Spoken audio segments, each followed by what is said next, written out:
সাহাবী বিবি ব্যবহার করেছে,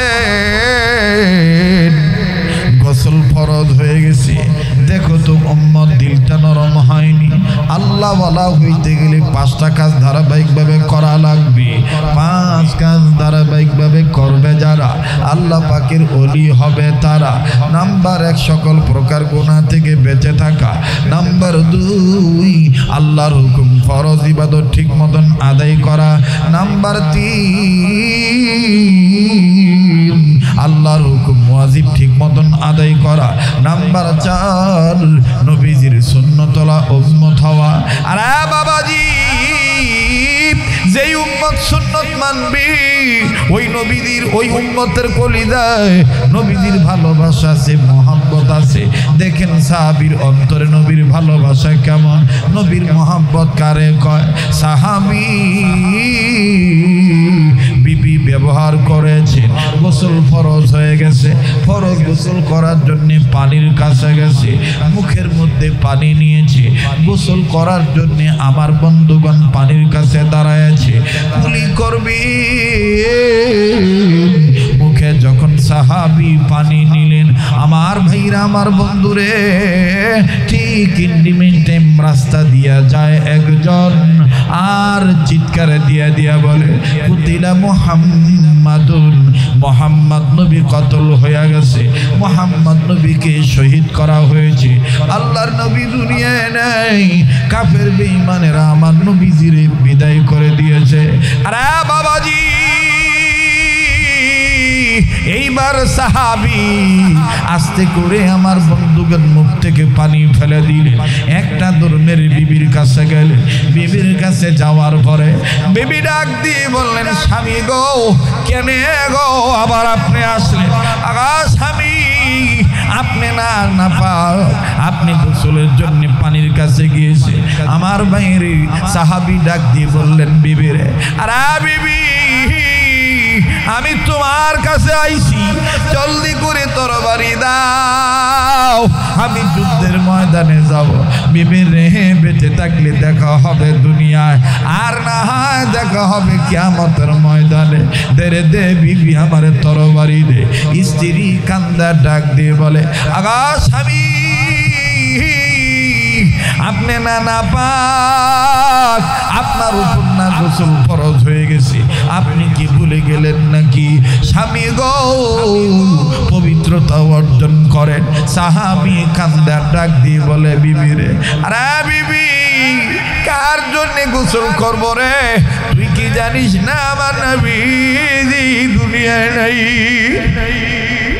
আরে বিবি, আমার নবীকে কাফের বেঈমানেরা নাকি দুনিয়া থেকে বিদায় করে দিয়েছে।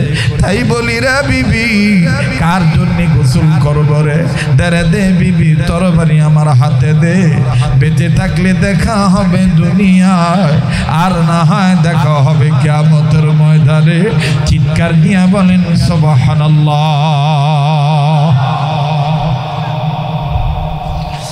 আমার বাইরা, আমার বন্ধুরি, এইবার বিবি ডাক দিয়ে বললেন, স্বামী গো, আপনি তো না পাক, এরপরও তরবারি চাইতেছি, ওয়েট করেন স্বামী, আপনার জন্য আমি তরবারি আনছি। এবার বিবি ঘরের ভিতর থেকে তরবারি আনলো। অনুরোধ করে বলবো, শ্যামরার কান্দি আগত আমার বাপ ভাইরা, নোয়াকান্দি থেকে আগত আমার বাপ ভাইরা, আমার বন্ধুরে, ভিন্ন ভিন্ন এলাকা থেকে আগত সমবেত দিনদার বন্ধুরা, প্লিজ দেখেন দিলটা নরম হয়নি, এদিক সেদিক নজর করবেন না বাবা। কান্না না আসলেও কান্নার ভান ধরবেন। এক ফোঁটা চোখের পানি দেখেন ফালাইতে পারেন কিনা? আজ আমার আপনার কলিজার মধ্যে নবীর মহব্বত নাই, অথচ নবীজির মহব্বত নিয়ে যদি আপনি প্রতিটি কাজ করেন, নবীর প্রতি দুরূদ শরীফ পড়েন, আপনার চেহারা নূর বেড়ে যাবে, আপনার ভিতরে তিতা জিনিস আল্লাহ মিঠা বানায় দিব, লম্বা হয়ে যায়। আমার বন্ধুরে, মৌমাছি মধুমক্ষিকার নাম শুনেছেন, কবিতাও পড়েছেন, মৌমাছি মৌমাছি কোথা যাও নাচি নাচি, একবার দাঁড়াও না ভাই। মৌমাছি উত্তর দিয়ে বলেছে, ওই ফুল ফুটে বনে যাই মধু আহরণে দাঁড়াবার সময় তো নাই। মৌমাছি মৌমাছি কোথা যাও নাচি নাচি একবার দাঁড়াও না ভাই, ওই ফুল ফুটে বনে যাই মধু আহরণে দাঁড়াবার সময় তো নাই। আরে বন্ধু, এই কথাটার ব্যাখ্যায় ছোট্ট আকারে বলি, হযরতে সুলাইমান আলাইহিস সালাম একদিন মৌমাছির জিজ্ঞেস করে বলে, মধুমক্ষিকা তোমার দরবারে আমার একটা প্রশ্ন। বলে কি প্রশ্ন? মধুমক্ষিকা পয়গম্বরকে ডাক দিয়ে বললেন, কি প্রশ্ন হুজুর বলেন তো দেখি। সুলাইমান আলাইহিস সালাম ডাক দিয়ে বললেন, মধুমক্ষিকা রে, আরে মৌমাছি আমার একটা প্রশ্নের উত্তর দাও। তোমরা তো বিভিন্ন ফুলের গাছ, ফুলের মধ্যে বসো, বিভিন্ন ফলে বসো, বিভিন্ন ফুল আর ফুল থেকে তোমরা রস নাও, তিতা মিঠা টক ঝাল মুন্টা পাঞ্চা বিভিন্ন রস তোমরা এক জায়গায় করো, কিন্তু এই রকম মিষ্টি মধু হয় কেমনে? তোমাদের কাছে একটু জানবার চাই। আরে মধুমক্ষিকা আর একটা কথা জানবার চাই, তোমরা যখন মধুমক্ষিকা গ্রহণ করতে যাও, তোমরা যখন মধু আহরণ করতে যাও, যাওয়ার সময় বন বন বন বন করে গুনগুন করে আওয়াজ দাও। এই গুনগুনটা কি জলদি করে বলো। আর তিতা মিঠা টক ঝাল মিষ্টি মধু হয় কিভাবে? এত সুন্দর মধু পানি হয় কিভাবে জানবার চাই। মৌমাছি ডাক দিয়ে বললেন, নবীজি গো, ও সুলাইমান পয়গম্বর, এক নম্বর কথা শোনো, আমি তোমাদেরকে বলি, আমরা তোমাকে বলি, আমরা যে গুনগুন করি এই গুনগুন গুনগুন নয়, এই গুনগুনটা অর্থ হলো আমরা কখনো নিম গাছের ফুলে বসি, আমরা কখনো পোলতার ফুলে বসি, আমরা কখনো ধমদলের ফুলে বসি, আমরা কখনো সাইদনা গাছের ফুলে বসি, আমরা কখনো আমের মুকুলে বসি, আমরা কখনো লিচুর ফুলে বসি, আমরা কখনো লেবুর ফুলে বসি, আমরা কখনো জাম্বুরার ফুলে বসি, ভিন্ন ভিন্ন আকারে তিতা মিঠা নানান ফুলে ফলে বসি। 12 রঙের টক মিষ্টি ঝাল পাঞ্চা নুনটা গো তিতা মিঠা রস এক জায়গায় করি, এই যে গুনগুন করি এটার নাম গুনগুন নয়। আমাদের রানীমা শিক্ষা দিয়েছে, আমরা যখন ঘর থেকে বের হই এই নানান ধরনের ফুলের রস এক জায়গায় স্প্রে করব, মধু হবে, আমরা যেন অতি সহজে ফুলের রস পাই। এই জন্য ঘর থেকে বের হওয়ার সময় গুনগুন করি, গুনগুন করা নয়। আখিরি জামানার পয়গম্বর নবী মুহাম্মদের প্রতি দুরূদ পড়ি।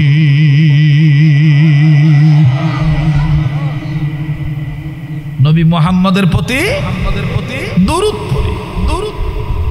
আর সুলাইমান পয়গম্বর দুরূদ পড়িয়া নানান জাতের ফুলের রস ফলের রস এক জায়গায় করি, এরপরে আমরা স্প্রে মারি, স্প্রে মারিয়া যখন আবার দুরূদ পড়ি, আল্লাহ পাকে তিন নবী মুহাম্মদের বরকতে ওই নানান জাতের ফুলের রসকে আল্লাহ মধু বানাইয়া দেয়।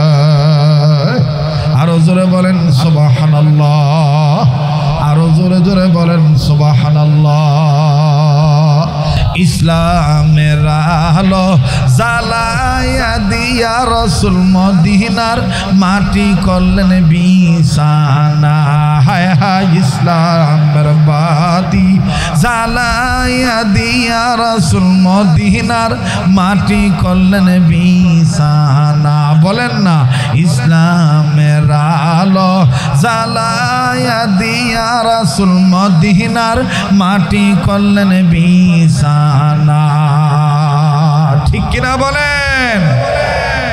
আমার বন্ধুগণ কষ্ট হইতেছে, বেজার হইতেছেন, চলবো কি চলবো না? আরে বন্ধু, সাহাবীর অন্তরে নবীজির প্রেম, আজ আমি উম্মতের অন্তরে নবীর মহব্বত নাই, নবীজির সুন্নত নাই। যাকে বাজান আল্লাহ বল, দেখেন তো দেখি দিলটা নরম হয়নি। এই সাহাবী বিবিকে ডাক দিয়ে বললেন, বিবি রে দাও, বিবি তরবারি দাও, মোহাম্মদ নবী নাকি দুনিয়ায় নেই। আরে বিবি, আমি যুদ্ধের ময়দানে ঝাঁপিয়ে পড়ব, নবীজিকে হত্যার আমি বদলা নেব। নবীজিকে কে মারল? এইবার সাহাবী আমার বন্ধুগণ তরবারিটা নিয়ে আস্তে করে যখন যুদ্ধের ময়দানে ঝাঁপিয়ে পড়ল, সাহাবী হানজালা অনেক কাফেরকে কতল করলেন, দুনিয়ার থেকে বিদায় করে দিলেন। এক পর্যায়ে কাফের বেঈমান সাহাবী হানজালার উপরে আঘাত করলো। আক্রমণে যখন সাহাবী হানজালা আক্রান্ত হয়ে গেল, সাহাবী হানজালা শহীদ হয়ে গেলেন।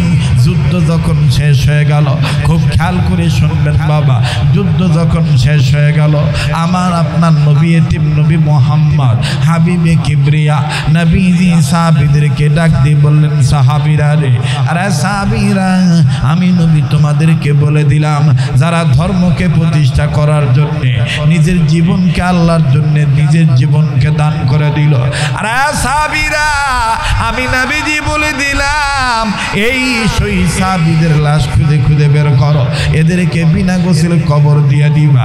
সাহাবীরা ডাক দিয়ে বললেন, ইয়া রাসূলুল্লাহ, অবশ্যই আপনার হুকুম আমরা মানতে বাধ্য। ঠিক আছে নবীজি গো, যারা জীবন দিয়ে শহীদ হয়েছে আল্লাহর প্রেমে, আপনি নবীর প্রেমে, আগা নবীজি আমরা তাদের লাশ খুঁজে খুঁজে বের করব, তাদেরকে বিনা গোসলে কবর দিয়ে দেব। এবার সমস্ত সাহাবীরা শহীদ সাহাবীদের লাশ খুঁজে খুঁজে বের করতেছে, বিনা গোসলে কবর দিবে। ঠিক এমনিটাই বহুদূর থেকে পাগলি নিবে সে গো, আউলাকে সে একজন মা, একজন নারী, মহিষী নারী চিৎকার দিয়ে দূর থেকে দৌড়ায় আসে আর ডেকে ডেকে বলে, সব সাহাবীদেরকে বিনা গোসলে কবর দেন গো নবীজি, আমার স্বামী রে আপনি বিনা গোসলে কবর দিয়েন না। নবীজি গো, আমার স্বামী নাপাক, আমার স্বামীর উপরে গোসল ফরজ ছিল, আমার স্বামী আপনার প্রেমে জীবন দিয়ে শহীদ হয়ে গেছে, আমার স্বামী রে বিনা গোসলে কবর দিয়েন না। আল্লাহর হাবিব ডাক দিয়ে বললেন, মা গো, কে তুমি, কোথায় তোমার বাড়ি, কোথায় তোমার ঘর, ওই মা তোমার স্বামীর পরিচয়টা বলো। এইবার সাহাবী হানজালার বিবি কান্দার ডাক দিয়ে বলে, নবীজি গো, আমার স্বামীর নাম হানজালা, আমার স্বামীর উপর গোসল ফরজ ছিল, ফরজ গোসল করার জন্য পানির কাছে গিয়েছিল। ঠিক টাইম কে জানি বলছে, আপনি নবী মোহাম্মদ নাকি দুনিয়ায় নেই। নবীজি গো, আল্লাহু আকবার, নবীজি গো, আমার স্বামী গোসলের কথা ভুলে যাইয়া, ইয়া রাসূলুল্লাহ, ইয়া হাবিবাল্লাহ, ইয়া রাসূলুল্লাহ, ইয়া হাবিবাল্লাহ, আমার স্বামী আপনার প্রেমে পড়িয়া গোসলের কথা ভুলে যাইয়া আমার ঘরের সামনে আসলো, ডাক দিয়ে বললেন, বিবি রে, আমারে তরবারি দে, আমি যুদ্ধের ময়দানে যাব। আমি আমার স্বামীরে ডাক দিয়ে বললাম, স্বামী গো, আপনি নানা পাক, আপনার উপর গোসল ফরজ। আমার স্বামী হানজালা চোখের পানি ছেড়ে দিয়ে কান্দার ডাক দিয়ে বলে, বিবি রে, কার জন্য আমি গোসল করব, আমার নবী দুনিয়ায় নেই, বিদায় দেরা বিবি, দেখা বেঁচে থাকলে দেখা হবে দুনিয়ায়, আর না হয় দেখা হবে কিয়ামতের ময়দানে। ওগো নবীজি, আমার স্বামী এইভাবে কান্দে, আমার স্বামী নাপাক শরীর লইয়া ধর্মকে প্রতিষ্ঠার জন্য গো নবীজি যুদ্ধের ময়দানে ঝাঁপিয়ে পড়ল, ইয়া রাসূলুল্লাহ, ইয়া হাবিবাল্লাহ। তাই বলি আমার স্বামী হানজালা রে, আপনি বিনা গোসলে কবর দিয়েন না, আমার স্বামী নাপাক, আমার স্বামীর লাশটা খুঁজে বের করে, আমার স্বামীরে গোসল করে, দাফন কাফনের ব্যবস্থা করে। বাজান রে, কেউ কারো দিকে তাকায়েন না। আল্লাহর হাবিব কান্দার ডাক দিয়ে বলে, মা গো, কি বলো, এইরকম আশিক রাসূল এখনো দুনিয়ায় ছিল, আমার কথা আমার জন্যে নিজের গোসল কথা ভুলিয়া গেল, আমার প্রেমে পড়িয়া জীবন দিয়া শহীদ হইতে পারল। আমার ভাইরা, আমার বন্ধুগণে, আল্লাহর হাবিব ডাক দিয়ে বললেন, সাহাবীরা, আমার হানজালা লাশ খুঁজে বের করো, আমার হানজালা লাশকে আমি নিজে ধোয়াবো, মুসলমান বাইরে সমস্ত সাহাবীরা কান্দার ডাক দিয়ে বলে আল্লাহ আজকে এই লাশটা হানজালা না হইয়া যদি আমার হইতো আর আমার নবী যদি আমারে গোসল করে দিত আল্লাহ গো তাইলে তো তুমি আমার রহমতের কোলে নিতা। ও মাধবদী থানার ভাইরা, ও আল্লাহর ওলির মুরিদেরা, ও মুজাহিদ বাবারা, দেখেন তো দেখি দিলটা নরম হয়নি, এক ফোঁটা চোখের পানি ফালাইতে পারেন কিনা? কান্না না আসলো কান্নার ভান ধরা, এদিক সেদিক কেউ তাকাইও না, একটু মায়া লাগা একটা ডাক দেন না, বলেন না আল্লাহ, আবার বলেন না আল্লাহ। আরে বন্ধু, সাহাবীর পক্ষে আমার নবী ডাক দিয়ে বললেন, ও সাহাবীরা হানজালার লাশ খুঁজে বের করো। এইবার হানজালার লাশ খুঁজে বের করলো একজন সাহাবী। হানজালার লাশ খুঁজে বের করে হানজালার লাশ দেখে দৌড়াইয়া নবীর দরবারে আসলো। নবীজি ডাক দিয়ে বললেন, সাহাবী রে তুমি কি হানজালার লাশ খুঁজে পাইছ? সাহাবী ডাক দিয়ে বললেন, নবীজি পাইছি তো পাইছি, তবে আশ্চর্যজনক একটা দৃশ্য দেখছি। কি দেখেছ?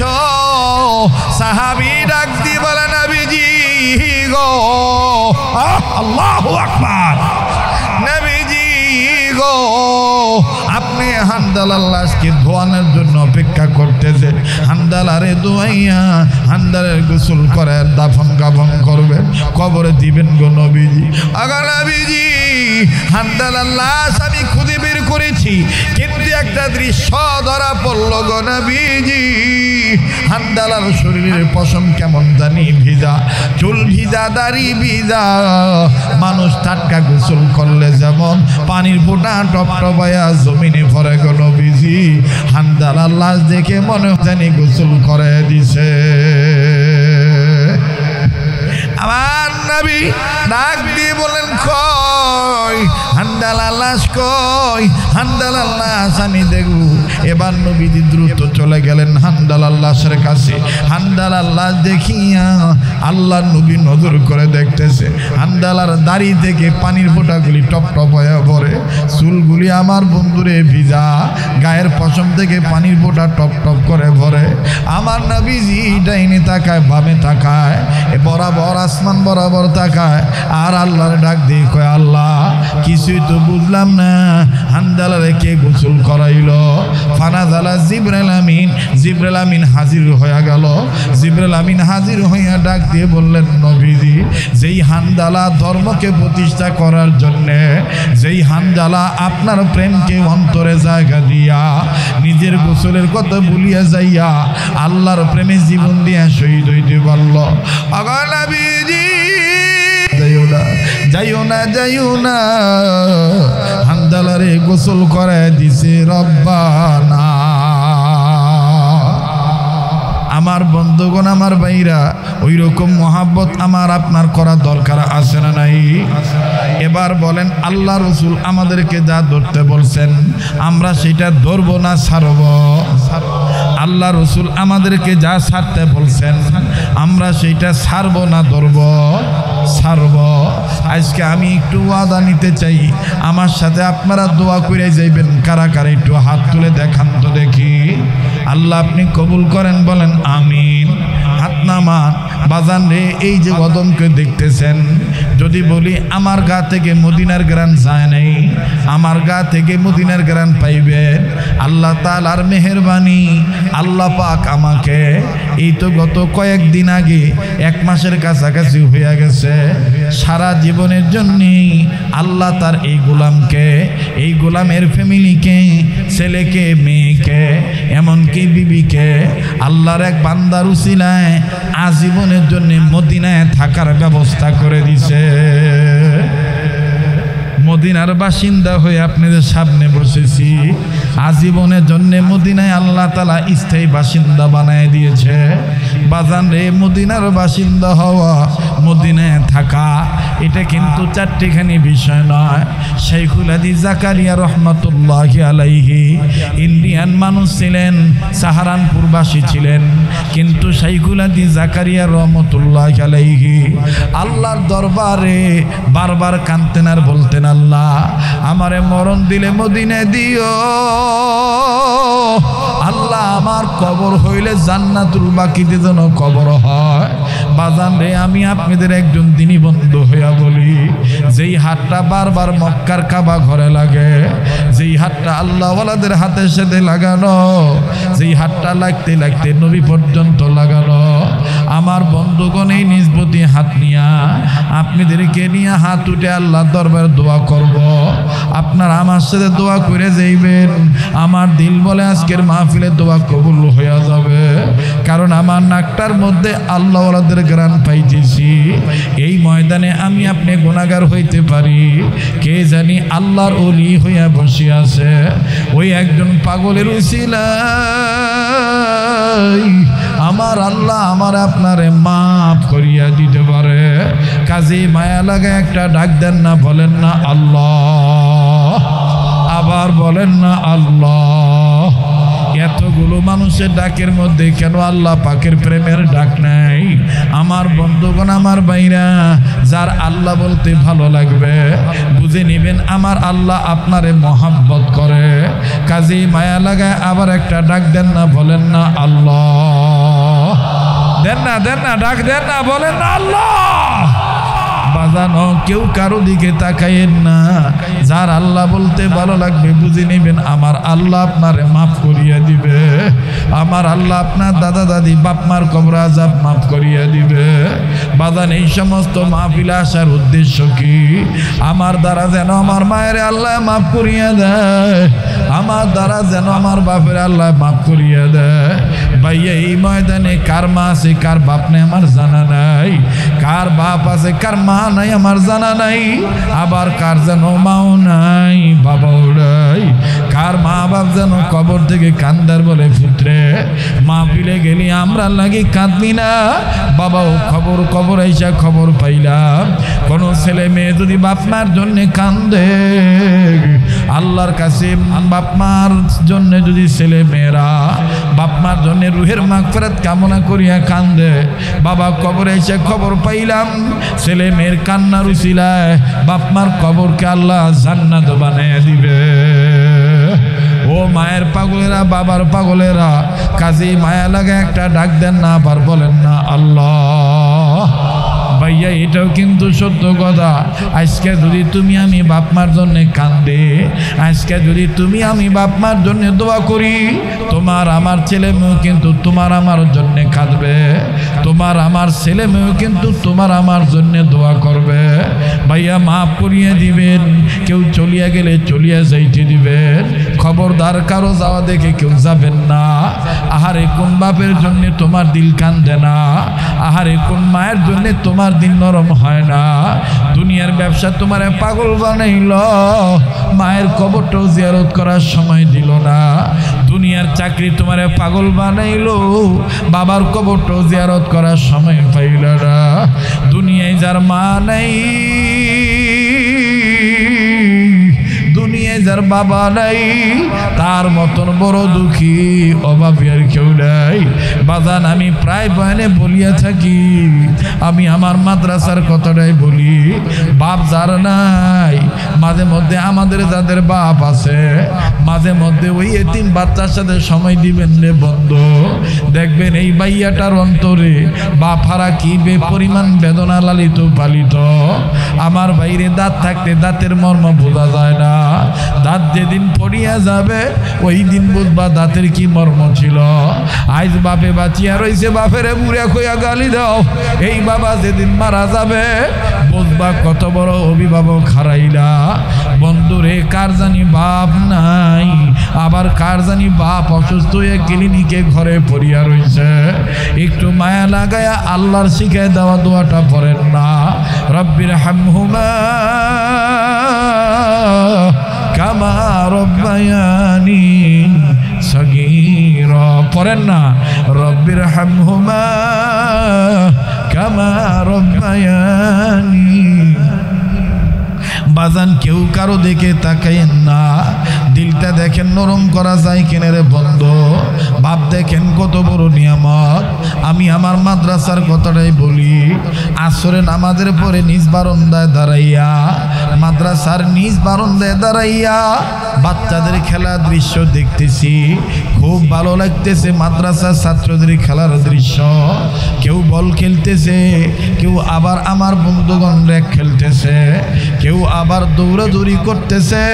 বাজান রে, দেখতে দেখতে খেলার দৃশ্য দেখতে দেখতে খুব খেয়াল করে শুনবেন বন্ধু, লড়াচড়াও করবেন না। দেখেন তো দেখি দিলটা নরম হয় কিনা রে বন্ধু। দেখেন বাপ যে কত বড় নিয়ামত। বাচ্চাদের খেলার দৃশ্যটা দেখতেছি, বড় ভালো লাগতেছে তাদের খেলার দৃশ্য। হঠাৎ করে মাদ্রাসার মেন গেটের দিকে নজর দিলাম। নজর করিয়া দেখি রে বন্ধু, আল্লাহর এক বান্দা বাচ্চার অভিভাবক হইয়া একজন বাবা কয়েকটা বিস্কিটের প্যাকেট নিয়া, কয়েকটা ফল ফ্রুট নিয়া, আমার বন্ধুগণ চানাচুরের প্যাকেট নিয়া বাচ্চার সাথে সাক্ষাতের অপেক্ষায় দাঁড়ায় রইছে। বাবা সন্তানকে তালাশ করতেছে। বাপ সন্তানকে তালাশ করতে করতেই সন্তান বাবাকে দেখে ফেলছে। এই ছাত্র ভাইটা সহপাঠী ছাত্র ভাইদেরকে চিৎকার দিয়ে ডেকে ডেকে বলে, আমি আর আজকে খেলবো না, ওই যে আমার আব্বু আছে, আমি আমার আব্বুর কাছে যাব। বাজান রে, আওয়াজটা আমার বড় ভালো লাগলো, কিন্তু ছেলেটার অঙ্গের দিকে নজর করে দেখলাম পুরা অঙ্গের মধ্যে ভিন্ন ভিন্ন জায়গায় ধুলাবালি লেগে আছে। নোংরা অবস্থা রে বন্ধু, ঘামের পানিতে পুরা শরীর ভিজিয়া গেছে, গেঞ্জিটাও ভিজা। এই দুর্গন্ধ শরীর লইয়া ধুলাবালি অঙ্গ প্রত্যঙ্গে জড়াইয়া মাত মাত করে যখন বাবার দিকে ছুটে চলল রে যুবক, দেখো বাবা কারে বলে। বাপ ধুলার দিকে তাকাইল না, বাপ ঘামের দুর্গন্ধের দিকে তাকাইল না। ছেলেটার আশা দেখিয়া দুইটা হাত বাড়ায় দিল, আসো বাবা আমার বুকে আসো। এইবার ছেলেটা যখন দৌড়ে বাবার বুকে চলে গেল, আমার বন্ধুরে সালাম আদান প্রদান হয়ে গেল। বাবার কপালে যখন ছেলেটা চুমা দিল, আবার ছেলেটার কপালে বাবা চুমা দিল। এক পর্যায়ে ছেলেটা ডাক দিয়ে বললেন, আব্বু তুমি কেমন আছো? আম্মু কেমন আছে? বাজানে বাপ বেটা সুন্দর আদর যখন আদান প্রদান হইল, বড় ভালো লাগতেছে বাপ বেটার আদরের দৃশ্য। কিন্তু কয়েক সেকেন্ডের মধ্যে আর একটা করুণ চিত্র আমার নজরে ধরা পড়ল। আমি যেই বারান্দায় দাঁড়াইছি,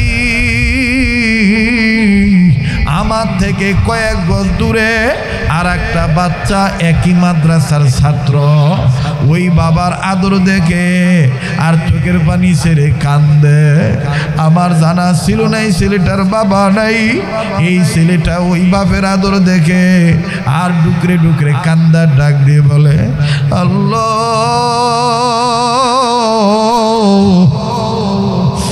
আমার আব্বু কি আসবে না? আমার আব্বু কি কোনোদিন আমার আব্বু বলে চুমু দিবে না? বাজান রে, আস্তে করে কাছে গেলাম, কাছে যাইয়া ডাক দিয়ে বললাম, বাবা তুমি কান্দো কেন? তোমার কি আব্বু নাই? ছেলেটা কান্দা ডাক দিয়ে বলে,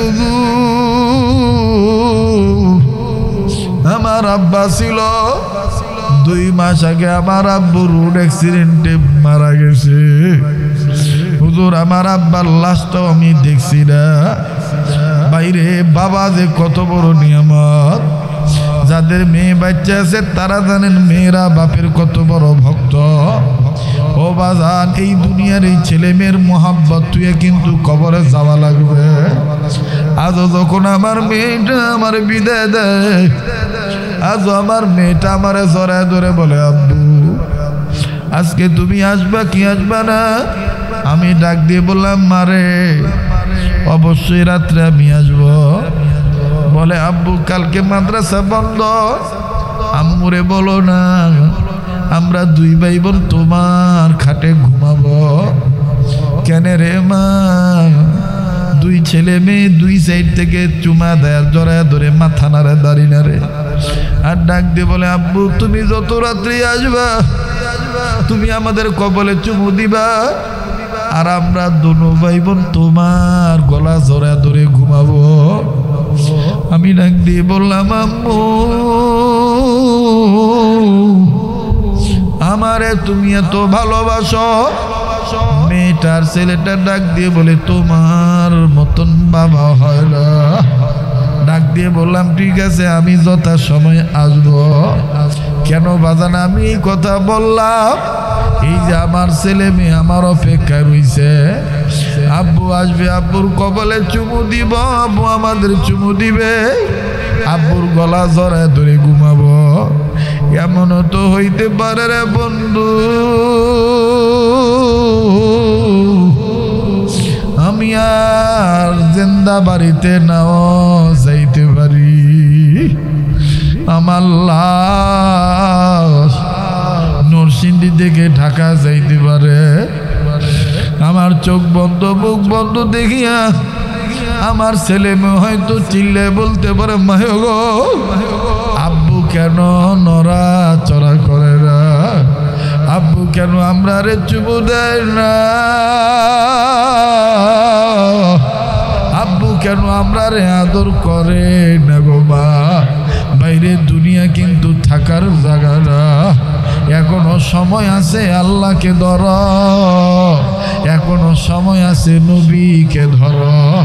নবী যা ধরতে বলছেন সেইটা ধরো, নবী যা ছাড়তে বলছেন সেইটা ছাড়িয়ে দাও। কাজে বাজান মায়া লাগায় আর একবার ডাক দেন না, বলেন না আল্লাহ। আমার বন্ধুরে কানতে যে তোদের চোখের পানি পড়িয়া গেল, এই চোখের পানি টিস্যু দিয়ে মুছবেন না, এই চোখের পানি আমার বাইরা হাতের তালু দিয়ে চেহারার মাঝখানে মিশা রাখবেন। কান্না না আসলো কান্নার ভান ধরবেন। আফসোস কি এমন গুনাহ করছি ভাইয়া, হাকিকতান এক ফোঁটা চোখের পানি ফালাইতে পারি না। আমার বন্ধুরে কান্না না আসলো কান্নার অভিনয় করো, কান্নার বান্দল আল্লাহ মাফ করিয়ে দিব। কারণ এই মাহফিলটা কার জন্য জানি জীবনের শেষ মাহফিল। একটু মায়া লাগা একটা ডাক দেন না, বলেন না আল্লাহ। দেন না দেন না ডাক দেন না, বলেন না আল্লাহ। যুবক রে কার অভাব পুরায় না, যুবক রে কে ঋণ শোধ করতে পারো না, যুবক রে কে মাদকের নেশা ছাড়তে পারো না, যুবক রে কে বিদেশে টাকা জমা দিয়ে আটকা পড়িয়া রইছ যাইতে পারতেছ না, যুবক রে কার হামলা মামলা ঝামেলা ফুরায় না। আমার মাওলার কাছে কোনো কিছুর অভাব নাই। কাজে আজকে আল্লাহকে হাত করার জন্য একটা ডাক দাও না, বলো না আল্লাহ। আল্লাহ তুমি দেখো কেমনে আলেমরা কান্দি, আল্লাহ তুমি দেখো কেমনে তোমার যুবক বান্দারা তোমার আল্লাহ বলে ডাকে। আয় আল্লাহ সাদা চুল সাদা দাড়ি লইয়া বুড়ারা কেমনে তোমার আল্লাহ বলিয়া ডাক দেয়। আয় আল্লাহ ফেরেশতারা যাদের পায়ের নিচে পাখা বিছায় দেয় তারাও কান্দে। মাবুদ গো তারা আল্লাহ বলিয়া ডাক দেয়। ও আল্লাহ দুনিয়ায় এমন কোনো পাষাণ্ডীদের মা নাই, মা বলিয়া ডাক দিলে মা হাত বাড়ায় বলে আর কান্দিস না, আমি তোর মা ডাক শুনিয়া তুই ফুতুরে মাফ করিয়া দিছি। আল্লাহ গো মায়ের চাইতে তোমার দয়া অনেক বেশি। আয় আল্লাহ আমরা স্বীকার করি আমরা গুনাহগার। আল্লাহ তোমার কি মায়া লাগে না, আল্লাহ তোমার কি দয়া লাগে না। একটা ডাক দেন না, বলেন না আল্লাহ। দেন না কলব থেকে দিল থেকে বলেন না আল্লাহ। আবার বলেন না আল্লাহ। ভাইয়া কেউ কারো দিকে তাকাইও না, নিজের চিন্তা নিজে করো রে বন্ধু। যেহেতু তোমার কবরে তুমি যাইবা, আমার কবরে আমি যাব। কাজে মায়া লাগায় আর একবার ডাক দাও না, বলো না আল্লাহ।